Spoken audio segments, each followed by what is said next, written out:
Salam damai sejahtera untuk kita semua. Setelah beberapa share saya seputar Paskah, yaitu arti dan makna Paskah, raya roti tidak beragi, dan bagaimana merayakan Paskah, saat ini saya akan share masih seputar Paskah, yaitu sehubungan dengan kapan sebenarnya Yesus ditangkap, disalibkan, dan mati serta bangkitnya. Ini termasuk polemik dan masuk dalam kategori pertanyaan sulit di antara orang Kristen, bahwa benarkah Yesus berada di rahim bumi selama 3 hari 3 malam, sedangkan kenyataannya dalam perayaan orang Kristen umumnya bahwa Yesus mati pada hari Jumat. Dan jika bangkitnya hari Minggu pagi, maka itu berarti hanya 1 hari dan 2 malam, yaitu siangnya Sabtu saja dan malamnya Jumat malam dan Sabtu malam. Jika dipaksakan menghitung Jumat, Sabtu, Minggu, maka Minggu siang tentu tidak termasuk karena Yesus sudah bangkit pada Minggu subuh atau Minggu dini hari. Dipaksakan demikian pun hanya akan dapat 2 hari dan 2 malam, bukan 3 hari 3 malam sesuai dengan pembuatan Alkitab. Kita tahu bahwa ada teori perhitungan yang menggunakan perhitungan waktu-waktu orang Yahudi kuno, perhitungan waktu versi kalender. Saya tidak akan jauh membahas detail tentang itu. Yang pasti jika mau jujur, semuanya tidak akan mengakomodir 3 hari 3 malam. Nah, terlepas dari perhitungan-perhitungan yang saya katakan dipaksakan untuk mendapatkan kepenuhan waktu 3 hari 3 malam di dalam asumsi Yesus mati hari Jumat, saat ini saya akan membahas prinsipnya di dalam Alkitab. Nah, pembahasan ini berfokus kepada pembuktian bahwa benarkah Yesus di dalam perut bumi 3 hari 3 malam, dan apakah benar Yesus mati pada hari Jumat sebagaimana hari Jumat Agung yang diperingati selama ini. Mungkin Anda yang mendengar ada pendapat lain, saya persilahkan. Saya hanya mau menjelaskan prinsip dari kebenaran Alkitab di dalam perkara ini. Kita mulai. Di dalam Matius pasal 12 ayat 40 dikatakan di sana, seperti Yunus tinggal di dalam perut ikan 3 hari 3 malam, maka demikianlah juga anak manusia akan tinggal di dalam rahim bumi 3 hari 3 malam. Nah, di dalam tradisinya Yesus disalib hari Jumat pagi jam 9, meninggal jam 15.00 dan bangkit hari Minggu pagi, terhitung 1 hari 2 malam.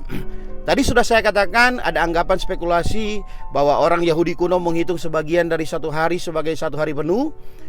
Alasan ini juga tidak masuk karena Alkitab berkata 3 hari 3 malam Yesus harus ada di dalam rahim bumi dalam kondisi terkubur. Kalau Jumat siang dan Minggu siang pun dihitung, maka itu adalah sesuatu yang sangat dipaksakan karena Jumat dan Minggu siang Yesus belum dan tidak berada di dalam rahim bumi.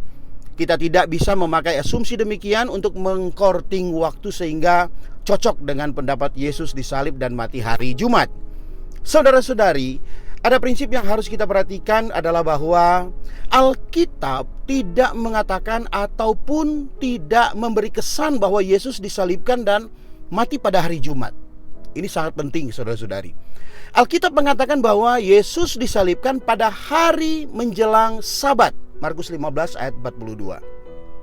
Anggapan Yesus disalib dan mati hari Jumat muncul karena perkataan hari menjelang Sabat tersebut, yang tentunya adalah hari Sabtu, hari ke-7. Disinilah letak permasalahannya, bahwa kita berpikir bahwa Sabat yang dimaksudkan di dalam ayat-ayat ini adalah Sabat Sabtu. Fakta umum dalam Alkitab bahwa orang Yahudi juga memiliki hari Sabat yang lain selain Sabat mingguan. Setiap Sabtu yang dimulai dari matahari terbenam pada Jumat sore. Yang perlu kita ketahui bahwa hari pertama dalam minggu raya roti tidak beragi, yang hari pertamanya adalah Paskah, juga disebut Sabat. Tidak peduli jatuh pada hari apa hari itu dalam minggu tersebut, itu adalah Sabat Paskah atau Sabat tahunan, di mana pada raya itu orang Israel tidak bekerja, semua berhenti untuk masuk kepada perayaan tahunan itu. Jadi Sabat di dalam hal ini bukanlah Sabat mingguan Sabtu. Yohanes 19 ayat 14 memberi rincian informasi mengenai hal ini, bahwa Yesus diadili dan disalibkan pada hari persiapan Paskah, yaitu 1 hari sebelum Sabat Paskah. Paskah pada tahun itu jatuh pada hari Kamis tanggal 15 bulan Nisan. Yesus makan Paskah pada malam sebelum Sabat Paskah, yaitu pada hari Rabu tanggal 14 bulan Nisan, dan dia disalib pada hari yang sama, yaitu pada siangnya, yaitu pada saat anak-anak domba Paskah disembelih. Keluaran 12 ayat 6. Jadi Sabat Paskah tahunan itu adalah hari Kamis. Maka hari persiapan Paskah di mana Yesus ditangkap, diadili dan disalib itu adalah satu hari sebelumnya, yaitu hari Rabu. Maka genaplah segala nubuat tentang Yesus sebagai anak domba Paskah yang sejati. Pertama, ia adalah anak domba tak bercela dan tak bernoda. Keluaran 12 ayat 5. Yang kedua, ia dipilih atau ditangkap sebagai domba Paskah pada tanggal 10 bulan Nisan. Keluaran 12 ayat 3. Yesus masuk Yerusalem hari Sabtu. Itu sabat mingguan. Orang-orang dari Yeriko sampai di Betania 6 hari sebelum sabat Paskah, jatuh pada hari Jumat. Karena tidak mungkin masih di dalam perjalanan pada hari sabat mingguan, Sabtu. Pada hari yang sama, Yudas menjual Yesus seharga 30 keping perak. Matius 26 ayat 6 sampai 16. Persis seperti nubuatan di dalam Sakaria 11 ayat 12. Yang ketiga, 4 hari dia diuji kelayakan sebagai domba Paskah, yaitu pada tanggal 10 bulan Nisan dan pada tanggal 14 bulan Nisan itu dia disalib dan mati. Yaitu sehari sebelum sabat Paskah, yaitu hari pertama dari perayaan hari raya roti tidak beragi. Oh, betapa luar biasanya penggenapan nubuatan tentang kematian Tuhan Yesus ini. Sangat detail, sangat presisi, sangat ajaib di dalam penggenapannya. 3 hari ini adalah Kamis, Jumat, Sabtu, dan 3 malamnya adalah Kamis malam, Jumat malam, dan Sabtu malam. 3 hari 3 malam. Terakhir, bagi Anda yang mau berpolemik masalah hari-hari dalam pembahasan ini, Kolose 2 ayat 16-17 berkata, karena itu janganlah kamu biarkan orang menghukum kamu mengenai makanan dan minuman, atau mengenai hari raya, bulan baru, ataupun hari Sabat. Semuanya ini hanyalah bayangan dari apa yang harus datang, sedangkan wujudnya ialah Kristus.